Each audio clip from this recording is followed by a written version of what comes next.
పడిపోయిన స్థితి నువ్వు ఎరిగి ఉన్నావయ్యా. అందుని బట్టి నీకు వేలాది వందనాలు. Your love has no boundaries, Lord, and we thank you for that.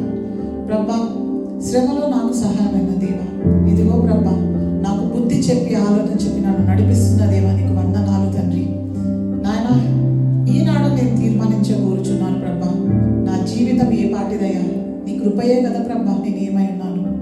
నాయన, ఎన్ని కష్టాలైనా నష్టాలైనా ప్రభా, అవన్నీ నీకు మహిమార్థకరంగా నా జీవితం ఉండుటకు సహాయం చేయము తండ్రి అని ఈ యొక్క ఆరాధన పూర్వకమైన భావనతో దేవా, ఇదిగో అయ్యా, ఈ జీవితం నీకు అంకితమయ్యా. ఎన్ని కష్టాలైనా